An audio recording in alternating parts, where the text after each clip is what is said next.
Haftorah for all things, great and small. Right. For you are the owner, possessor, and creator of all things. You are the fountain of living waters. You are the supreme intellect. And all of the praise that we give to you is just a fraction of your glory and your majesty. For you are everything. Without you, we would be lost. So we humbly before you as your servants say, thank you. Toda Roba, Yehovah. Hallelujah. Hallelujah. Hallelujah. Hallelujah. Hallelujah. Hallelujah. Amen. Amen. Shalom, family. Shalom, family. We come today to bring forth the Haftorah portion. But first and foremost, we want to pay respect to our dignitaries, starting with Had Nasi, Principal Ben Zavaloon, our leader, and to his second in command, Prince Nat, Had Nasi Ben Zavaloon, and to all of Koba Israel throughout the four corners that can hear our voice. We greet you in the tongue of our forefathers. Shalom Aleichem.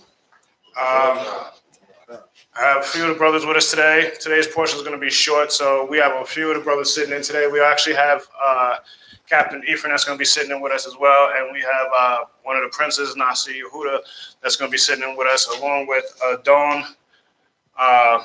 Yishkak, Adon Kakam, Adon Moshe, and Adon Yared, along with myself, Adon Relic Yehu. So without further ado, we're going to get started. Fellas, you guys can take your seats. And today's portion is actually going to be on Isaiah, I believe it's 52 or 51, 12 through 52, 12. All right. You guys ready?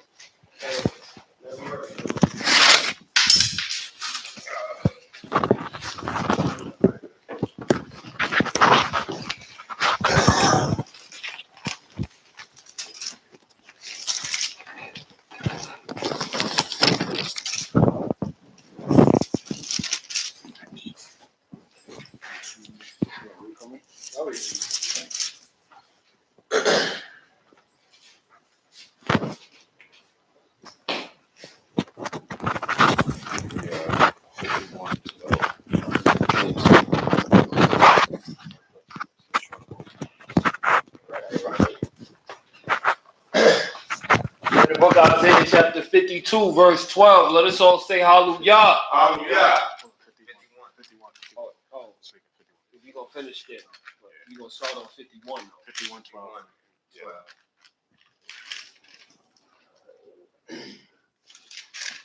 I am that. I only am he who comforts you. Who are you that you should be afraid of mortals, humans, and of men who shall be made as grass?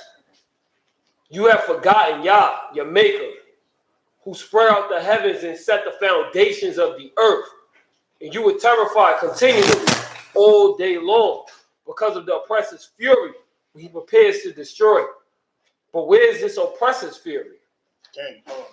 So, it's a short portion, so I just want to dive into it every little couple of parts that we can. So, with this portion right here, what he's saying is that what I'm seeing right now is the state of our people right now, with everyone being more fearful of everyone else, but not being fearful, of the Most High. Like, we'll fear men, we'll fear, everything that could possibly happen to us, but we don't fear our brother. And I've heard you say this before, where, we're quick to try to react to someone stepping on our shoe, but, someone comes and just, and that's your own people, yet someone else can do something wrong to us, and we just sit there with a phone or something. So, I mean, that's what I'm getting out of that, like, just to make it more modern. And the Most High is pretty much letting us know, like, all right, you're worried about what they're going to do to you, and I'm the creator. Do you ever think about what's going to happen to them, what I could do to them? And, like, you know what I'm saying? Like, I control all things. And that's the state of Israel. Like, we don't really understand that. Like, we're not getting that concept. You know what I'm saying? Like, we're worried about the wrong things and we're fearful of the wrong things instead of remembering who our power is, to always fear the power. Okay. You know what I'm saying? This is why we get to the diaspora that we're in, I feel now, more or less, because of that. We forgot who our power is. And then when we actually abide by what our power ordains for us to do, then things work out for us accordingly. You know? Sure. That's a fact. I want to chime in. I agree with you. I feel like the Most High is telling us, and once again, it's crazy that the Most High even takes the time out to break down the simple things to us that we should already know.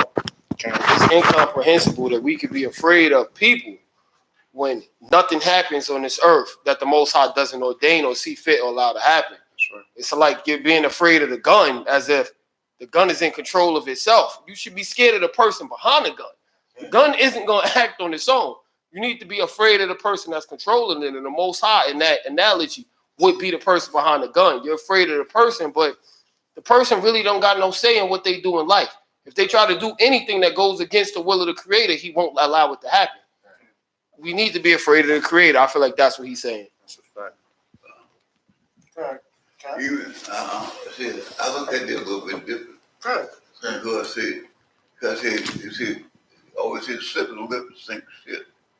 The way he talks and speak too fast. You understand? Mm-hmm. You got to think before you start talking. You just can't come out your mouth and say how you feel. So, I might not seen you all day. You know what I'm saying? But that don't mean that you gotta have that too. When I see you, you know what I'm saying? You got that all that stuff like that. You know what I'm saying? Because the things happen. When people wake up in the morning, people who got this, they're mad about because they ain't got no money, or they can't pay their rent. They're paying their rent. What I'm saying is it's a control. It's a control in this. Mm-hmm. You know what I'm saying? Just like you teach your children what to say, how to say. You're saying you got to, because they watch you. Sure. You know what I'm saying? Okay. Anyone else want to put in on that? I'll elaborate a little bit. As Yehovah mentions, men are like the grass. There's two ways you can look at that. Humans are always going to be born. And my chieftain, Chief Hezekiah, he said it, God ain't making no more land, he's making people. Okay. You understand? There's always going to be an oppressor. There was an oppressor here before Israel was as a name on the earth and as a people. There were oppressors already. So you have to really look at the situation is, are you going to be scared of the same oppression over and over and over, even after you done read about it? And you are living in the time where you can see some of that oppression today that was in ancient times. Okay. It's a different formality. So basically what Yehovah is saying, no matter what weapon a man is going to form, before a gun was made, it was a spear and a sword. He cut them down quickly just for your obedience. You didn't even have to lift up a sword. And most of our battles is because the Creator was with us all throughout Exodus. Okay? So when you look at it that way, and you really look at what we have done since Exodus, we have forgotten. And this is what he said. How could you plainly forget about me? Oh. I've kept you alive throughout Exodus. I kept you alive. I could have let any of my other children devour you. They were in numbers. And this is at a time when we were coming up as Israel, as a young nation. Men in other nations had 10 or 15 wives, and that was a normal. So you have to understand, their armies were large. You understand? They could have devoured us like a lion in Asia, and they didn't because of Yehovah. And because at that point, we understood, the people at that time actually understood, like, Came, and they were able to see, like, not power. only is that the God of, that's their personal God, but he also created us too, and he's keeping us, he's keeping us all alive. Okay. You understand? While we were going through this desert, this wasteland, where there's nothing there. Even to this day, there's nothing there, but there's animals and people that dwell there still to this day. Okay. And there's nothing there. So this is what I get from Yehovah, is that there's always going to be rough times because he created it that way. Why? Because we weren't in line and in tune with him. True. Okay? And it starts with us as brothers and sisters. And right now it's a brothers meeting. It starts with us. You understand? I done heard too many deaths, violent deaths this week. Literally. People that are close to me because people are not aligned. They are making children and pushing them out into the world. They're not even giving them any type of instruction. Nothing. And this is where it is. We're in a land of oppressors. Numerous of them, bred oppressors. Genetically bred oppressors.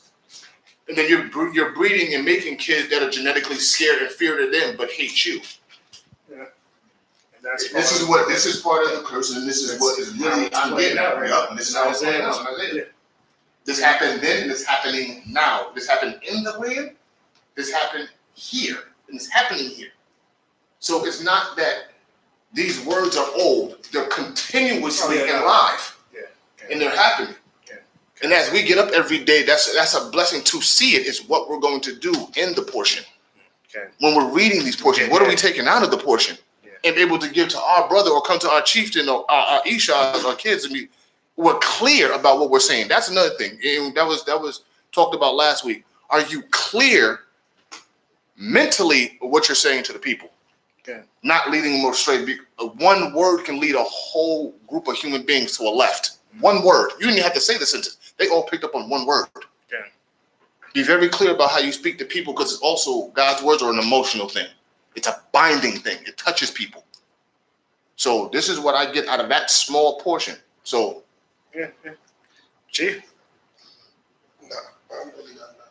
I think y'all said it. He said a lot. He said a lot of keys. But he said something that sparked my interest, and it's something I agree on. This is on the aspect that, like, these are the curses. You know what I mean? To where we living in the world now, we see with our physical eyes, and we fear with our physical heart, if that makes sense, on things on base where we can see. You know what I mean? So we get into things like the oppressor, and we get into things like, to where we choosing the boss work over like Shabbat and holiday days. You know what I mean? Like, I'm like, nah, I need this job. You know what I mean? Like, our eyes is not really open towards like the Most High glory, you know. And people fear the unknown. You know what I mean? But if you're not tuned in to certain things like spiritually, like I know people who fear higher powers but don't know the name of the Most High. You know, and I find it crazy how some of us could know the name of the Most High and not, you know what I mean? And read this. So it's just a tuning in that has to go on like spiritually. But when he said the curses, I was like, yo, that's right. Like, you know what I mean? Because it's like you gotta almost like want it. Like during my studies, like I probably said this before, but it's just the heart. Like I'll be focusing on the heart. So I read a lot of Proverbs, Ecclesiastes, you know what I mean? So it's just on your character. That's what's the most important thing, because once you tune in with yourself, like everything else seems, well, it's easy, pardon me. It is easy after that. But if you're just reading things about for what it is, and you're not really going to get it until you get yourself right. Like, that's what it is. We all have he's given us the ability and the opportunity, numerous. That's why it says mercy endures forever. He's given us that opportunity with the actual Torah, the actual whole Tanakh. You know, he's laid it out for us that we can, you know, he's telling us to come back, cleanse yourself. You know, we've so many different parables or different precepts that we went over that throughout different classes that he's laid it out. Like, you know what I'm saying? And I get what you're saying, because I was one of those people where I had to really come to understanding about Shabbat and everything else. And it was like, once the Most High lets things be known to you, you understand? Like, not trying to sound any type of way, but once he lets things be known to you, he lets them be known to you. You understand what I'm saying? So it was like, you know, I went to my job and just told him point blank, period. Like, this is what it is. This is what my day is. Like, I can't go against it no more. And it's just worked out accordingly for me. It wasn't an argument. It wasn't a fight. You get what I'm saying? It's like, because it really comes down to, it's just what you said. Who do you fear more? Do you fear your power? Or do you fear man? Who could be being a test for you through your power? You get what I'm saying? So it's like, I'm like, listen, man. I'm like, my God, I'm not supposed. I'm like, I can work all 6 days for you, however you need to cram them in there. But this one day I just can't. I can't do it. There's a small parable. A lot of us just heard it, and I was reading all the way down from verse 14 down to the end of this verse, and what popped out is that we had many major wars with most of our cousins genetically to us. What stuck out to this, we had a major war that wasn't even genetically to the continent of Asia, called Romans and Greeks. The Maccabees fought them. We didn't have bread, water, none of that. They polluted everything. God still gave us bread. We still drank fresh water. We still had lamb and goat, and we were at war, slaughtering thousands of Europeans because they were in a hot-ass desert and they shouldn't have been. Salika. Can. So you have to understand, our Yehovah is so great that he allowed it, even in our iniquity, for these two races to come thousands of miles to invade a hot desert country, and did it 9 times, not just once, they did it 9 times, and we still survived, even today. This is what this parable really means to me, because we've had oppressors by Babylon and some of the greatest warriors and empires on the planet, and he kept us alive. Like literally, it says that here. It literally says that. He done sent waves of people just to let us know, like, I sent these people after you purposely, and then I shoot them away. Oh yeah, how's your bread? How's your land? Your kids aren't bondmen. Your daughters ain't become handmaids or slaves to one of your cousins. And this is what this last reading, this last portion really made to me, because this is what had happened here between 1850 to about 1900, when things started to end here. And this same thing was going in that same last portion. Okay, let me time sheet so we can catch up to it. Time sheet. Verse 14. The wanderer will soon be released and will not die in the pit, nor will his bread be lacking. I am Yah, your God, who stirs up the sea with waves rage, whose name is Yah, master of legions. And I place my words in your mouth, and with the shade of my hand have I covered you, to implant the heavens and to set a foundation for the earth, and to say unto Zion, you are my people. Awaken yourself. Awaken yourself. Arise, O Jerusalem. You who have drunken from the hand of Yah, the cup of his fury. Ye have drunken from and drank the sediments of the cup of bewilderment. Among all the children she has borne, there is none to guide her. Among all the children she has reared, there is none. There is no one to hold her hand. There are 2 calamities that are befalling you. Who will bewail you? The plunderer in calamity, the hunger and the sword. With whom can I comfort you? Your children have fainted. They lie at the head of all the streets, like a wild bull trapped in a net. They are full of Yah's fury and with your God's rebuke. Therefore, hear this now, O afflicted one, drunk but not from wine. Thus saith your Lord, Yah, your God, who will fight for his people. Behold, I have removed the cup of bewilderment from your hand. From the sediments of the cup of my fury shall no longer ye drink anymore. But I will put you into the hand of your tormentors, who have said to your soul, prostrate yourself, so that we may pass over you. So, I mean, when that part right there hits me every time. That's why I was just waiting for it to come, because it just seems like it's modern day right now. You know, especially with when he's telling us he's taking the wilderness away from us. That means he's set up his people for the most part. He's picking and choosing his remnant. You see it every day. You see brothers and sisters from near and abroad that are waking up, that are coming out clearly knowing who they are, giving all their praise, all their esteem to the Creator. You understand? From all different walks of life. So he's telling you, he's taking that bewilderment away. Like he's taking the mask off of you. But at the same time, we're talking about the children and everything, the state of everything now. It's like, it's modern day what we're actually going through now. Go ahead. I just wanted to say one thing about the children. It said the children on the street corners. Can you read that one more time? Explain that one more time. Your children have fainted. They lie at the head of all the streets like a wild bull trapped in a net. They are full of Yah's fury with your God's rebuke. You heard that part right there. They're full of God's fury. And we wonder why we kill our own, but not nobody else. Because the Most High put that fury in the little homies that's out there that don't got no home training to shoot first and then go to jail. And then the music and stuff they listen to don't make it no better. It don't steer them away from it. It just steer them directly to it.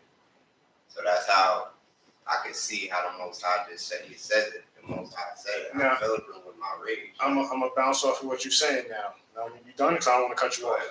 All right. So everything you just said now, right? Now go back to how we just opened this up. When he said he's gonna, we know about the curses, about the astonishment, right? Now, we've all had the classes. We understand that. I view it as a part of a way, and I've heard this from one of the teachers. I can't remember exactly who, but every nation's getting a chance to stomp us out, metaphorically. You know what I'm saying? And because of the census, they don't know who the one true living God is. We didn't do our job.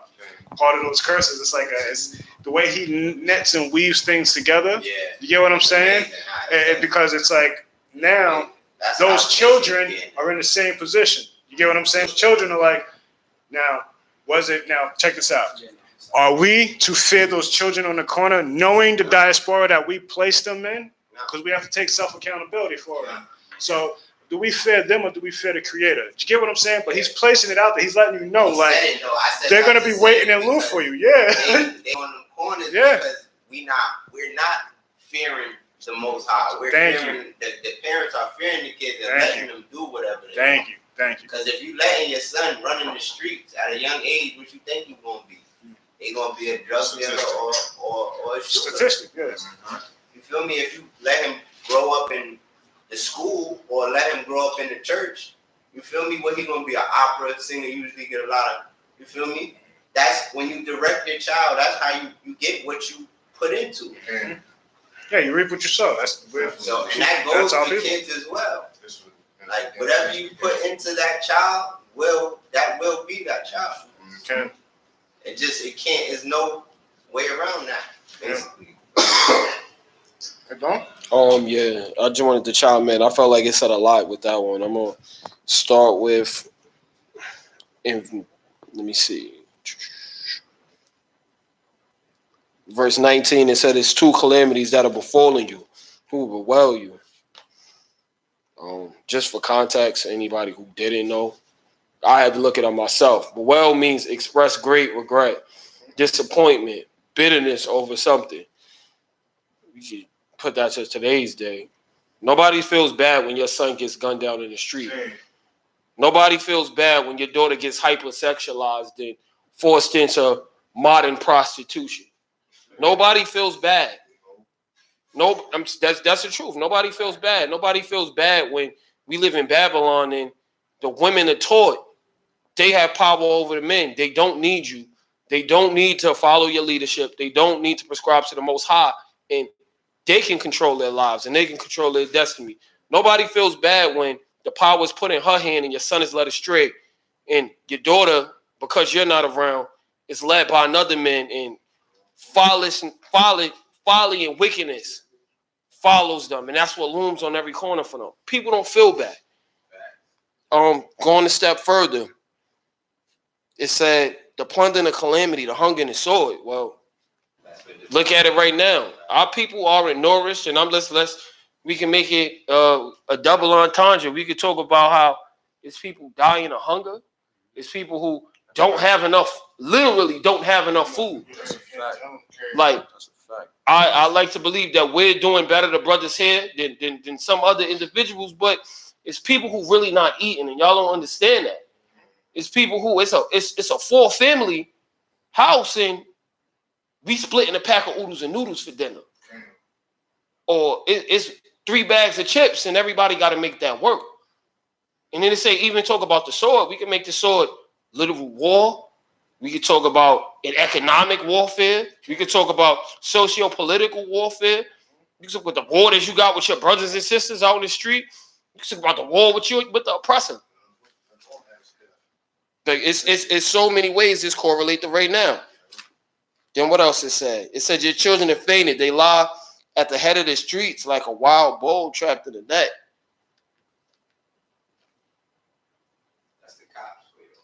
No, but you got to think about it. It's a wild bull trapped in the net. Bulls aren't indigenous to nets. They're not supposed to be in the street. Like, that's not its natural environment. Like they're doing it in Spain? That's not normal. You got to think about it. When you see bulls at matador shows, they're wilding out. Yeah. Not because they're savage and they want to, but that's not what they're supposed to be. They don't have control over themselves because they don't have control of the environment that they've been forced into. But that's the situation our people are in. That's a fact.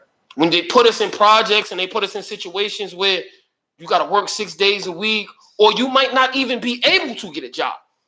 Okay. Your hand might be forced to do things that naturally you wouldn't have done, or it is what you call it. It's not, what do you call it? Bring that out. Not indigenous. It's not. It's disingenuous to your natural nature. There's a lot of people out there doing things, and they got their hand in stuff that they might not had their hands in, or delved into had we not been in Babylon. Had wickedness and folly not be so nigh unto us, not been so force fed to everybody. And that's just what I got from that. What I would bring from it, just from like a historical standpoint, Isaiah is in the time of great turmoil from a prophecy standpoint. The northern kingdom was already ripped away. And their number one crime was idolatry. Like if you even look through any artifacts, you'll find they got Egyptian idols in northern Israel to this day. So that was like their keynote crime. And he's letting Israel know from when you go from throughout the whole 40s, I picked you as my servant. I picked you as the people that's supposed to deliver the message. And he's reiterating his power. He's reiterating his magnificence, saying, I am God. Like, you're worrying about other stuff, even if you want to go back as far as Isaiah 30. He says, you run down to Egypt for help. They're not going to help you. Nobody can save you from this. Even the part where you wilding out, you think that's from you? I made you wild out. I gave you the cup to drink from. I got you staggering. He said in 29, stupefy yourselves and be you stupid, blind yourselves and be blind. He jumps back to that point. I think it's Isaiah 44. He says, who is as blind as my servant? Who can see all, who can hear all but not listen? Who can see everything before him, but he see but not do? And that's the nation of Israel. So even once again, go back a little bit further, when you go into 50, he was like, where's the bill of divorce from when I divorced you? He's letting Israel know, and he's giving you a lot of key points. I think you brothers expounded great upon the modern day aspect of it. But back then, what he was trying to convey to them was, okay, yeah, you just watched your brothers get carried off. The Assyrians came after you in the time of King Hezekiah. You didn't even have to lift a finger, and they were defeated. And now you still relying on other people because they were still trying to make pacts with Egypt. They were still trying to send letters and still trying to find people that was going to hold them down. And he's saying, I'm God throughout the whole book. But in this, when you get to Isaiah, he magnifies, he stamps on the fact of his attributes. He tells you, I'm alone. He tells you, I'm by myself. This is the one part where you see God boast. You get what I'm saying? That's the key to Isaiah. God is boasting in this part right here because he gives you different messengers and different prophets. Like Nahum shows you his range, but here he's going to show you like where are you going? It's like, and I always like to give credit to my teacher Prince. Now he's like at this stage, God is just like, look, it's done. There is no other God. It's just me. Cut it out. Like you didn't tried it. It don't work. And that's the same thing with today with our people. You've tried the church. You've tried 5%. You've tried Islam. You've tried whatever else you want to go. Sufism, Hinduism, Buddhism. None of this stuff work. And like he says, even when you go to do those things, that's of God. When you come into this walk of life and you still serving that idol and you duplicitous minded, that's of God. These are things that you're going to have to fight for now. And that's what I draw from this portion in Isaiah. He's telling you that your kids are wilding out. He says, you have sons and nobody could guide you. Meaning that all these great children you have, ain't nobody wake up with no wisdom. Nobody comes and says, yo, we got to do it this way. We got to do it that way. We are repeating the same acts of our forefathers. And that's why this rings so true. When we always talk on the street, we go to that verse because the kids was lying on the corners wilding then, and the kids is lying on the corners wilding now. It's the same effect if you're going to keep doing the same thing. That's what I took from it right there. Can. That was perfect, Chief. Perfect. I'm sure. But I will put it into the hands of your tormentors, who have said to your soul, prostrate yourself, so that we may pass over you, for whom you have made your body like the ground and like a street for passerby. Awaken, awaken, don your strength, O Zion, don your garments of splendor, O Jerusalem, the holy city. For uncircumcised and defiled people will no longer enter you, Shake the dust from yourself. Arise and sit, O Jerusalem. Undo the straps on your neck, O captive daughter of Zion. For thus saith Yah, for naught will you sold, and not for money will you be redeemed. For thus saith the Lord, Yah Elohim, as for Egypt, my people went down originally to sojourn there, but Assyria oppressed them without justification. So now, why should I remain here? The word of Yah. When my people was taken for naught, their rulers glorify themselves for the word of Yah, and continually all day my name is blasphemed. Therefore, my people shall know my name. Therefore, on that day, that is, I who speaks, here I am. How pleasant are the footsteps of the herald upon the mountains, announcing peace, heralding good tidings, announcing salvation, saying unto Zion, your God has reigned. The voice of your lookouts, they raise their voice. They sing glad song in unison. With their own eyes will they see that Yah returns unto Zion. Burst out, sing glad songs in unison, O ruin of Jerusalem. For Yah will have comforted his people. He will have redeemed Jerusalem. Yah has bared his holy arm before the eyes of all the nations. All the ends of the earth will see the salvation of our God. Turn away, depart from there. It is defiled, do not touch it. Depart from inside. Cleanse yourselves, O bearers of Yah's armor. You will not leave in haste, nor will you go in flight. For Yah will go before you, and the God of Israel will be your rear guard. Hallelujah. Hallelujah. Chief pretty much laid it out for you. When he walked, I mean, literally, he walked you from 20 through 30 to 42 to this point 50. So when we're getting here, I mean, me personally, I'll start off, and you guys, I want you all to chime in. But he just ran it all down the line for you. Like, I done told you everything that's gonna happen, that has happened. What part don't you guys get?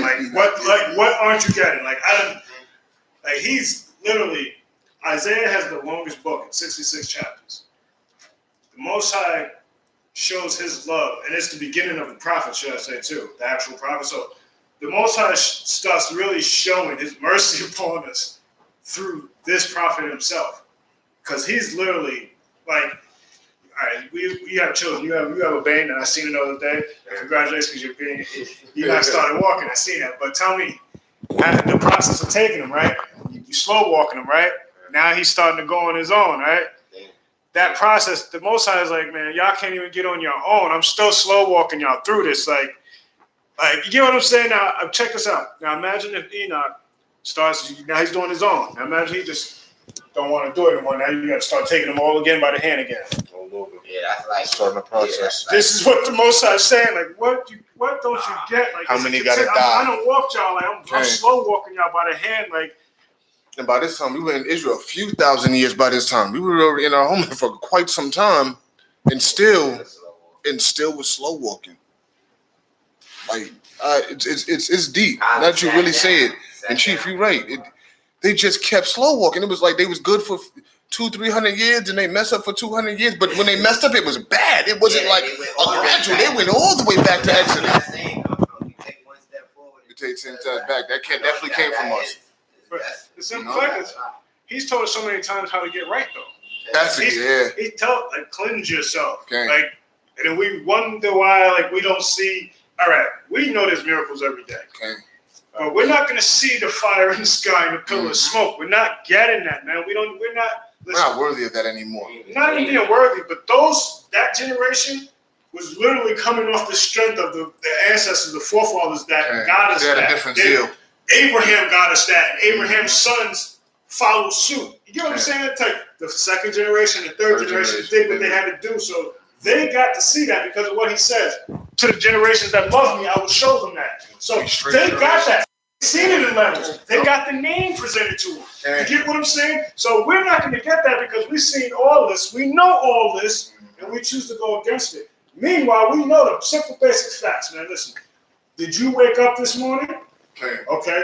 Now, kill yourself and wake yourself back up. Even to your point, not to cut you off, we don't get the open sky miracles and manna from heaven, but what they didn't have is we have something more valuable, then I would say that. We have literal records to look back on and say, this is what's going on. When you go throughout our history, it said I think it was King Josiah, they found the Torah and was like, what's this? They looked at this, and this is in Isaiah's time. They found the Torah. It's like, wait, we ain't supposed to do this? You mean we ain't supposed to work on the seventh day? Like, this show you how far removed they were. Because remember, when it wasn't ratified before Ezra, everything was just given orally. Listen, this is how you do the Shabbat, this is how you do your fringe. That means God wasn't even being spoke on his rules.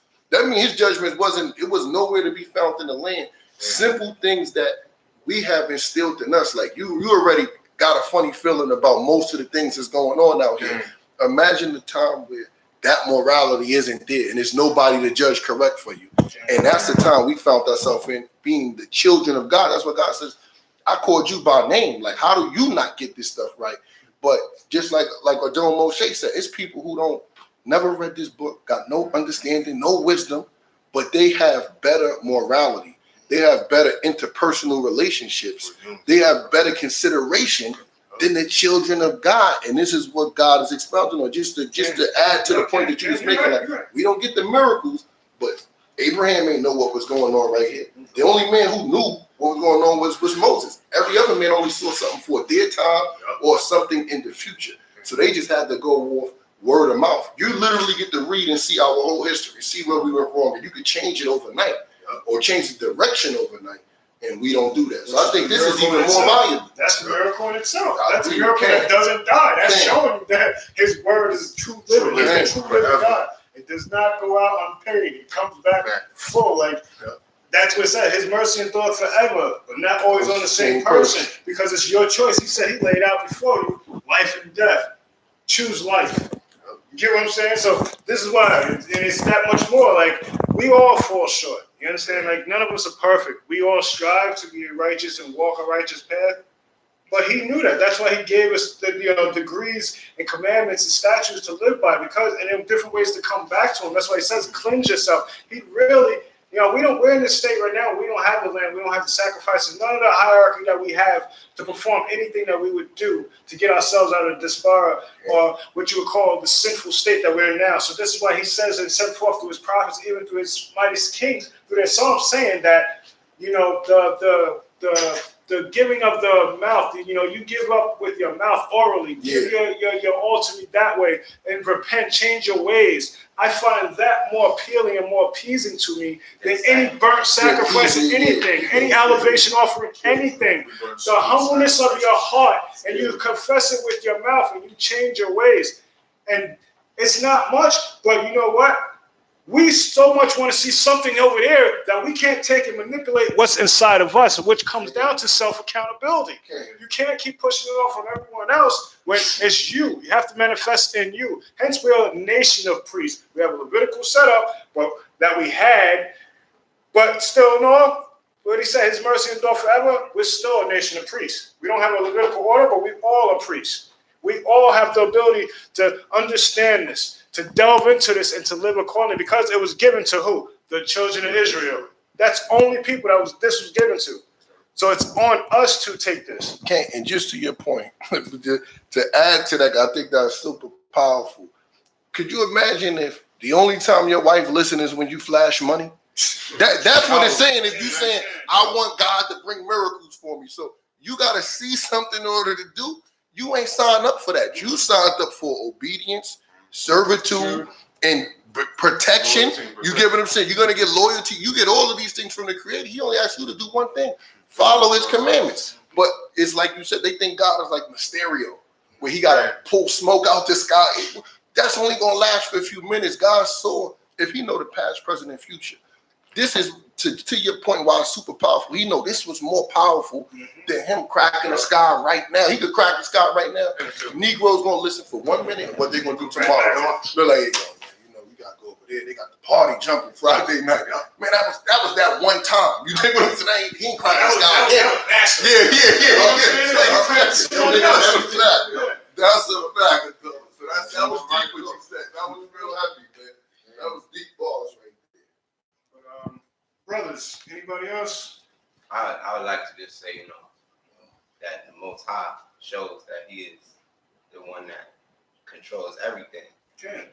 And what I realized about the Creator is that it don't matter what you, like you said, accountability. If you don't say that it was me that messed up, if you don't say that, you will always mess up. And then the cycle will continue. And I just noticed that from my own life, you feel me? Because, you know, when I was younger, I like to, don't want to take accountable, you feel me? But it's the same thing, always in trouble, always in trouble. You can use always Nebuchadnezzar as the perfect example. Nebuchadnezzar lost his mind, was sent out into the wilderness, right? And then he had the epiphany, he had that thought, the one true living God. Like, and when he had that moment of clarity, he acted on it. And what happened? He was released from that turmoil. You understand what I'm saying? And then what did he do? He acted on it, though. He confessed it, but then he acted on it. His actions, his self-accountability brought forth. He said, listen, I know now that the God of Daniel, Abednego, Meshach, that's the one true living God. There is no other. And by him, there's no one that can deliver from his hand. That's Nebuchadnezzar, the perfect example of it. You understand what I'm saying? But our people, like Chief said, like they're gonna give accountability to somebody else, to the point where we're going over Isaiah, right? Now we know in Isaiah they're gonna try to give that credit to someone else when the Creator is telling you, I'm alone. He slow walks you through the whole book of Isaiah to show you I am alone. So how do you get someone else out of Isaiah to be? You get what I'm saying? Emmanuel and all kinds. And we already explained that. Chief went over the manual, the time frame, and everything. On top of during, like, there's no mention of anyone else. The Most High never did that, to the point where, and we got to say this because we all know this, but we have to say this publicly now, so that everyone knows.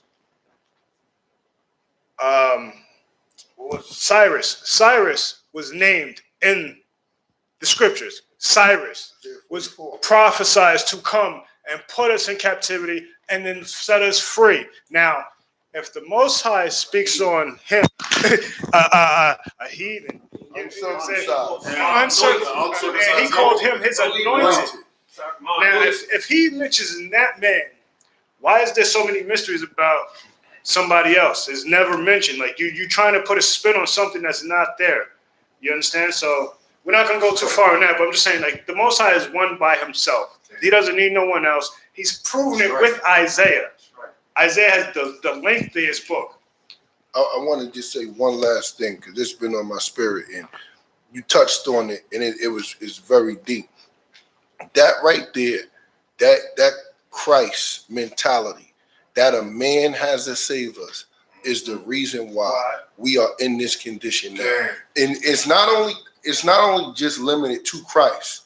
It's putting your salvation in any other man's hands. Exactly. When you go outside of God for deliverance, it's so crazy because God shows you Yisrael, you strive with God and win. So when you get that understanding right there and you read this book, God basically drops it right back on your lap. He said, I'm going to help you. You just do the work. So, and I want to say that to go to the school situation. It's an epidemic right now where they're making our kids get vaccine. And I took my kids out of Babylon. I'm like, listen, whatever sacrifice got to be made, it has to be made. But literally, our nation of people, the chosen people of God, are waiting for like some miraculous, mythological white man to come, some white lawyer like Matlock, and come and save the day. Like, oh, you know what, the bill is passed and you could send your kids to keep getting miseducated. God is forcing his hand to separate who really want to do this and who just say they want to do this. He said, don't give your children to Moloch. You're doing the same thing when you feed them to that system over there. Prince Nat elocuted it perfectly. Prince Chief elocuted it perfectly. We got to get to a state where we understand. This is what God is saying. If he's God and he's on our side, we are our own saviors. We are the anointed of God. He says, you are my anointed. You're my Mashiach. You save yourself. That is the plight right there. But when we go and we waiting for the white man or the mythological system to start working for us out of nowhere, this is where we're going to be. And I want to add this too, because we can't really talk it on the Shabbat, but you can say it now. This was a time of action for Israel to put their money where their mouth is, literally, and come and say, well, I can't quit my job, but listen, we can do this, we can do that.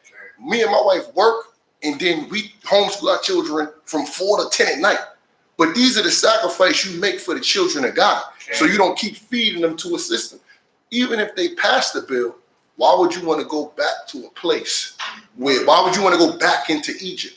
Why would you want to go back into mental bondage? If we keep saying Egypt is bondage, God was saying it now. He says, who could I send to comfort you? He said that in this portion. Who could I send to comfort you? Meaning, I done sent prophets. I done showed you your father. I told you, look from the rock from which you was hewn. Abraham didn't rely on him. What he told them Sodomites, he says, listen, I'm not taking a penny from you. So he don't want handouts. This is what he's saying. This is what he's speaking to in this time. I don't want nothing from you because you don't, like you said, you don't need their assistance where they could take glory in the restoration of our people. We lift ourselves up and we give God the glory for the restoration of our people. And we got to fight for right. That's all I have. I ain't going to chime in no more. I promise. I want to jump in later. Get on in the video. Like that, with the chief laying it out like that, I think we're going to say hallelujah. Hallelujah. And He has some bars, man. You got some bars? I'm good. I'm just. Now, I do want to say though, like this, that's why stuff like this is important. Like as your brothers was talking, I was just thinking about it. Like, damn, like only time I get really juiced up is like on Shabbats or like when I'm around my brothers. You know what I'm saying? Because now we talking about things towards the future. We talking about things. You know what I'm saying? That get you motivated. In my head, I'd be like, man, F work. Like, you know what I'm saying? And I was just having an idea. I was like, okay, like how can I personally take this moment and put it into a capsule in my head to where it can be triggered on a Tuesday or Wednesday and not just when I'm amongst my brothers. It'll be on Monday, be like, word? Nah, I'm juiced up now. Like, yo, Chief, like, what you doing? All right, boom, I got that. You know what I mean? So I think this is very important, and you know what I'm saying? We know we got to do this more, you know, so let's just make it happen, you know what I mean? But I said, but see, what I get out of this here, like, it's the fear. Man got fear of that white boy. You know what I'm saying? He said, well, like, look, you don't come here, you ain't working. I said, so I'm saying like this here, I'm from the hood. Look, I'm going to do what God said do. You know what I'm saying? I say, I come back to you later. That's right. You know what I'm saying? Yeah. Because I say, you got the money. But I'm going to get that money. You'll get that money. That's a fact. You know what I'm saying? That's how I said, what was that? Proverbs 1 said the fear of the Most High beginning of wisdom. Really You know what I'm saying? Like, and we get tested, and I could say that, you know, I'm young, but I be feeling like I'm an old head sometimes because I've just been through a lot. You know what I mean? I'm not talking about getting locked up and all that. That's a fact, you know. So I done, you know what I'm saying, had 1 foot in, 1 foot out. And, you know, I've been shown the signs, and I've chose right to where I'm living this day to where there've been times where I could have lost my life easy. You know what I mean? And you know what I'm saying? He would test you, and when you stand right, like he'll work things out in the background where it's like, yo, this is what you have to do. Like, it's easy. You thought this leap was gonna be hard. Like, you looking over, you like, I don't even know if I can make this jump. You jump, and it's like that. Like, oh, that's it. Like, I was waiting to make this jump. You know what I mean? So it's like, it's just the beginning, you know. And like, we gonna get that money. My fault. It just seems funny because people will hear us say this, but we're the actual living examples of this. I'm not saying we're special or nothing, but when we say this, we're the living example of it. We go through the day-to-day struggles like everyone else. That's why you'll hear me say, I'll pray for all of us, including you. Forgive us of our sins, our iniquity, and our transgressions. Because first and foremost, we don't ever want him to turn a deaf ear or a blind eye to us. So we always know that we're striving to be just what we say we are and the message that we bring. So we, just like everyone else, we go through it, and we might go through a little bit more, but it's because of the self-accountability and the fearing God first and doing his commandments. Those keeps us in a cycle that's continuously to keep us on an incline instead of declining. You get what I'm saying? It's never easy because we are of Jacob. We are Israel. So we are in the conversion. We are striving every day. We have adversaries. We all have our own adversaries. So, you know what I'm saying? It's like It's the self-accountability. It's fearing God and keeping his commandments and understanding that we have to repent to them every day. Because no matter what, we're born into this perpetual cycle. But he's laid it out for us. And like Chief said, that's strong bars. It's one of the best bars I've heard. This is that's the ultimate miracle. That Tanakh is the ultimate miracle because nobody in no other time frame has had that to go back and get things all right and to literally go back and you could, all right, this. You get what I'm saying? They didn't have, like you said, when they had to, oh wow, this is the Torah. This is what Moses was doing. This is how we got to be good. You get what I'm saying? Like all those things, like. This is our bread and butter. This is that mercy that endureth forever. You understand? All those people that want to quote lines, and you understand that when he says that mercy endureth forever, but not on the same man. Remember, it's a choice. You have free will. You have the free will to do the will of your Creator. You understand what I'm saying? And when you're doing His will, your life is blessed abundantly. It's not about you. It's about acknowledging your Creator. You give your all to your Creator, and trust me, He's going to give you what you want. Now, none of us are rich men by what you would call worldly standards. But you know what? I am very healthy, very wealthy, and very rich. I got my brothers around me. Hey, That's hallelujah. better than currency. Hallelujah. You understand what I'm saying? And I got the one true living God above me. And So you know what else? We got ideas, because the money don't make the man. Man make the money. Man make the So money, that's right. all it is, we just gotta put our. At the end of the day, the Most High is with us. We just don't test him. He says, try him. yeah, that's When it. he mean that, he mean come together and step out and try him. He said, try me, but because you guys do not consider. That, not just consider who, like, that's deep. When he gives us these lines, we look at them so one-dimensional. But he said precept upon precept, line upon line, here, there, a little, there, a little. When he says, try me, you get, like, all this lines up, and we miss it. We fall short in that faction. So we not might be sinning, but when I say forgive us of our sins or our transgressions or when we fall short, it's all, I'm trying to embody it all because we're talking about the creator of all things, past, present, and future.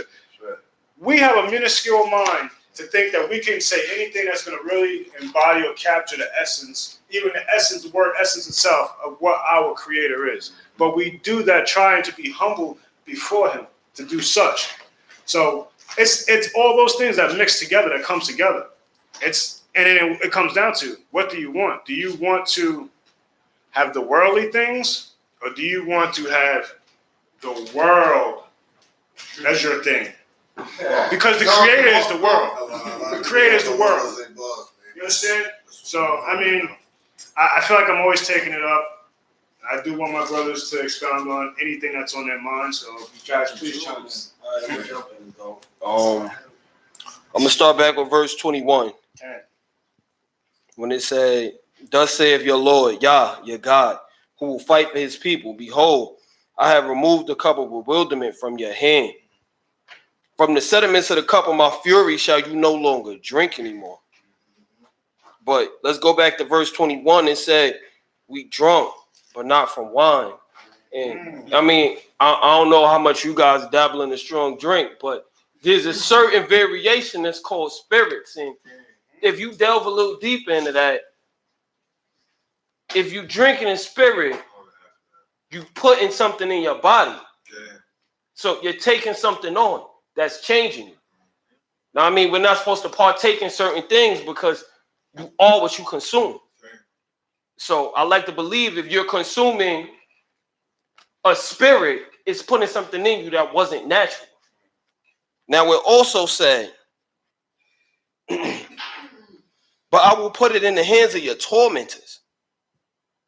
Now, if the bewilderment was taken from us and it was put on our oppressors and it was put on our tormentors, shouldn't they be perceived as the proverb in today's day and time?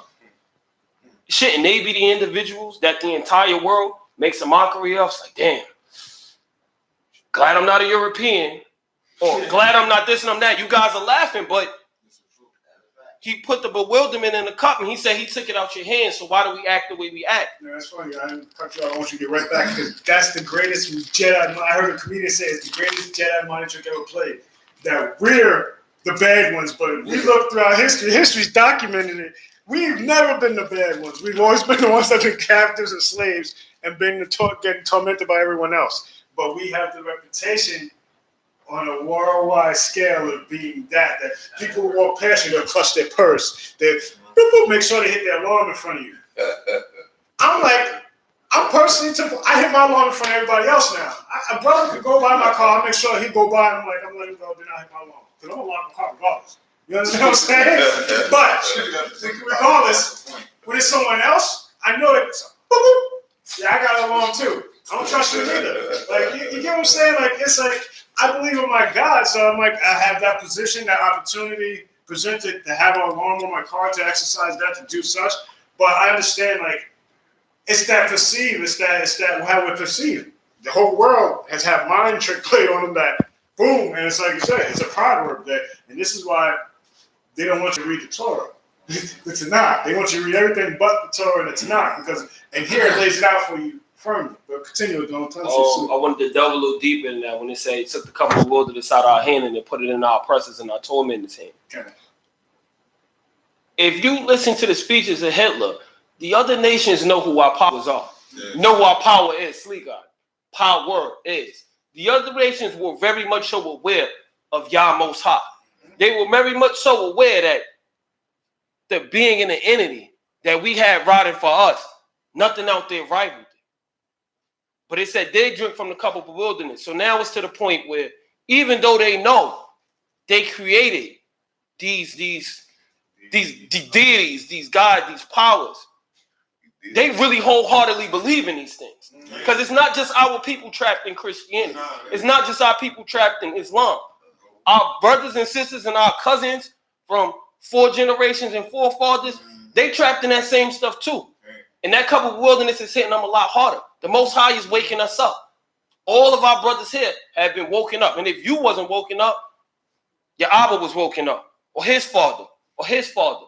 So it's really speaking to the state of our people, to that we're putting the stumbling block before ourselves. The Most High said it. He's like, I'm taking it from you.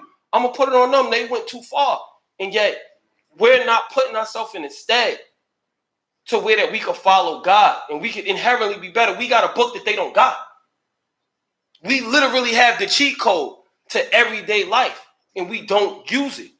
For example, I think it was dope that Chief and the other brothers, they chimed in on the whole situation as far as sending our children to school. Where is it? I don't have the exact verse. No, I do have the exact verse. Deuteronomy 17, verse 15, middle of verse 15. Now, the Lord states, you cannot place over yourself a foreign man who is not your brother. Right. Now, what our people got to understand is that wasn't, you can't have a foreigner over you unless you're in Brooklyn, unless you're in Queens and you know your family really needs it, because I understand that. But you know, doing it till you know what I'm saying, you work yourself in a better position. It was a commandment that we can't put a foreigner over ourselves. And our people in this condition now, and it's funny that the Most High said we were his wife, because when women get married, they trade in freedom for protection, for stability. And yet, what we do now is prostrating ourselves to a foreign man and giving up our freedom, giving up the ability to do what you want, when you want. You compromise your integrity. You know why? Because when you call up another man and say, hey, boss, can I have tomorrow off? I really want to take my kid to school. How much of a man you really think he look at you as? How much of a man do you think your Isha look at you when she wants you home and she know you really want to be in the crib? It's like, oh, I'm going to go to work because, you know, Billy Bob won't understand if I'm not there. And it's like, if we kept the laws of the Most High and we really wholeheartedly was steadfast into this law, the Most High already showed you time and time and time again. He going to nourish you. He going to make sure you good. We got to stop trading our freedom and compromising our integrity as the Most High's chosen people for stability, because the Most High done already showed you he going to take care of you and you're going to be good. Just do this law. So taking our children out those schools is the first steps. The next step is us getting together and getting out of being under the hand of the oppressor, being under the hand of the foreign man and working for him, because the Most High didn't ordain us to be living like this. And as many laws as you keep, if you break in one law, you're not going to get all the blessings. That was it. And you're absolutely right. When you're not doing Torah completely properly and with a willful heart, not only are you not getting Torah in your full blessings, like seriously, you are literally purposely destroying your own generation that come before you, whether you have a kid now or not. Like everything's already pre-written, literally. So, and compromising never works. I think every man in here has done it, and I was definitely born in this way of life, and I've done it, and I could tell you the backlash is always bad, always bad. I can tell you, or not what you want. God will still bless you. I've still gotten my portion, but it would be like a 20% instead of for a fact God would have gave you the full 100 if you would have just listened to that gut. You understand? And this is not something you were like. It's just thinking of your creator. How would I consideration all over consideration? That's what I thought about too. Like I could tell you, I should pray more, but I speak to him more. Like I can walk down the street and have a full conversation with the creator. That's what I do. But I don't get down like our forefathers did and kneeled in the dirt as much and pray. You understand? Like I'll have a full-blown conversation, but he wants you to pray just like that as your full conversation. So there are levels to every man's own way with Yahweh. Not saying it's not right, but we're all different. You understand what I'm saying to you? You can definitely fall short. And compromising here, definitely it happens. Trust me. Unfortunately, we all compromise. We compromise to our wife. We compromise to our bosses we all have. We compromise to our own mothers. We've all done it. For some odd reason, we all stopped or did something that we know that needed to do for our own self in our own house, and we did it for our mother or our Abba. Was it a good thing? Yeah, but at the long end, we end up hurting. Our Abbas and Emas were not going to take care of our houses, man. If every man in here have stopped something that needed to be done for their house. Was it detrimental? No. But these are things that Yehovah puts out there. You didn't do this, and you didn't follow suit, and I gave you the plan. Your house wouldn't be this if you would have just did this. Your job wouldn't be this if you would have just did this. And we all get gut feelings. Chief said this too. Chief Kazak said this too. He was like, fam, listen to me. Everything that you have touched and said you wanted and spoken in existence, God gave you. He'll brush all of that. And this goes back to Job. And he's probably one of the biggest witnesses of. And he was born before Torah was given. But he was such a good man. God was like, let me tell you about this guy. His conviction to me was so crazy. He wasn't even y'all kind. Yeah. That wasn't even thought of on earth yet as a being. As people, like Israel wasn't even here. He was here. And he was so devoted to our creator that he got all type of blemishes. He done lost kids. Why? He done lost everything. Millions of dollars. Boils. In pain. Couldn't get out of bed off of boils. And still got on his face like, for your own wife. And this goes back to what Chief Kazak said last month. Your own wife will have you straying. She came to him and was like, you really on the dirt? You in the dirt and you got boils? All our kids is dead? Nah, I did something wrong. I missed something in my life. He gave me all of this and taking it away. Nah, you out of pocket. I missed something. I did. You ain't getting it because you my Isha. It's all right, but let me put my face in the dirt and talk to the creator because there's something wrong. Let me talk to y'all. And Job was a side piece, man. He wasn't even his wife. You get what So you have to understand, like, it's like, and that house voted more side than his wife. Your own wife is, bro. You know what I'm saying? The side people put more work in than your wife Israel is. That's a fact. That's the situation, and that's how I look at it. And that's how this portion, when he read it, I'm like, I was thinking about that earlier. In the settlement of wine, I've grown up with people that have actually made wine. At the bottom, if you do not shift it, there's a small sediment depending on the fruits you get. It gives a bitter, like, gripe in your mouth, and it stays there. And you can drink as much water as you want, and it stays there for like a half hour.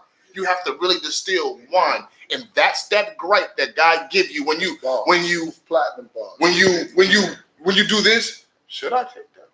Should I do this? Once you ask yourself Shoulda, you already messed up, bro. That's that from that wine that you got. That's that grape at the bottom. That's that grape seed at the bottom that you wasn't supposed to get. The next man was supposed to get that. Hey, that's the leftover. That's the leftovers. And that's a poor man's drink. In certain parts of Italy, that's what they give them. They give them the grind of the grape. You're not supposed to have that. It makes you sick. You ain't supposed. That's not big for you. Yeah. That was game. My mother used to make wine. See? My mother. Mm-hmm. She made home brew and all that, corn liquor, all that stuff. See? She'll go to the store, get them from that big. Mm-hmm. That big. Yup. You So understand? Hey, look, she had a bowl about to sit this high. You understand? And she dropped grapes and all that stuff up in there. Up in there. And it was, she put up in there, what's that, Somehow they put sugar or clear molasses, like that corn in their corn. The cornstarch. Yeah. Now the one that you drop in there, you understand, and you let the thing set. Mm-hmm. Oh, 4 or 5, 2 weeks. Yeah. 3 weeks. And you burp it. You have to burp it because the gases from the fermented fruit will blow. I'm talking about kill everything in it, what you're containing in it. So you have to burp it every day. Boom, let the air pressure out, reseal it. And this was a trade thing. We've done it in Israel. Once we grew our grapes right before our first harvest, that week, the whole guy his for his 7 days, that next day we were already selling wine. Everything had to be set right. You couldn't just sell somebody bad. First of all, God would have took your whole vineyard for selling your own brother something good. This is something intake. Once again, this book is intake. Yes? Everybody intake something here? Uneducated? What so you growing something with your hands and giving it to your own cousin? What so you growing something with your hands? So you have to really think about it. Just dang. We had a brother here that grew food. We was growing food in there. I did. You know, and This was a great tour. like I said, It really was. we had some country people up in here. Yeah. You understand? The country people didn't know that ground. Mm-hmm. You understand? That's all I'm talking about. But you go in there and you go potatoes, celery, you go beans, you go cabbage. Okay. Just like that, and you smile, you come to the cucumber, you know, that wheat, and then you start your own store. Okay. That's why I say, people come here. Yeah, I see things, people make things. I see, look, We got I to. see, yeah. Yeah. And It's embroiderment, we do gotta clothing. do- There's a lot of just people here that we apply do those skills and get a store, we start selling our own. Get a bodega, we start having somebody that grows. All naturals, with our hands. We're gonna wrap up today's Torah class, but being that don't come birthday is yesterday, we spoke on the happy birthday. And unfortunately, Israel, It was a deep morning. we're in a state of mourning right now due to we have suffered the loss of our chief of the chief, Naftali, but Naftali has departed with us and went back to the Most High as of last night. So we just want to send out our prayers to his family directly, Okay. and to all those that have had the fortune or had the opportunity to be in his presence, to speak to him, or have been moved by him or touched by him in any way, shape, or form or fashion, whether you met him or not, his teachings online or in person. It has touched a lot of us. So we just want to say, Toda Yah, for the time that you've given us with Chief, for all the lessons that he has applied and taught us. And we thank you for your servant. We pray that you guide his spirit back into your possession. We thank you, Chief, for the rest of his. Hallelujah. You want to do the prayer? I don't think I need that.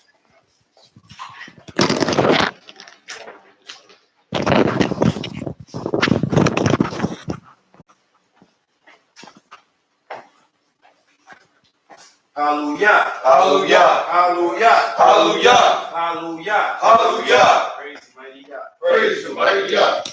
It is for us to praise the Most High of all, to acclaim the might of the Most High creation. For he has not made us heathens, nor allowed us to be a pagan people, nor given us the inheritance and the destiny of the masses, that bow down to vanity and holiness, and pray to deities that save not. But we bow ourselves to the supreme King, King of kings, the Holy One, blessed be he. It is his strength. It is he that stretched forth the heavens and laid the foundations of the earth. His glory abode in the heavens above. The dominion in his might is exalted heights. He is the most high, there is no other. In truth, our King, there is none else. Hallelujah. Hallelujah. Hallelujah. Hallelujah. Hallelujah. Hallelujah. Thank you, family, for tuning in. Next week's Haftorah class will be around the same time, around 6:45. The sun's starting to change now, but we're a little early, so we're going to be adjusting the schedule a little bit more, so it might be like 6:30, 6:45. But please do tune in tomorrow night as one of our sisters will be should be preaching the Shabbat portion, as well as what you would call the worldly day. Saturday is our actual Shabbat portion at 10:30 a.m. sharply, right here on Shema Israel HIC2. So with that, shalom, family. Shalom. Great job.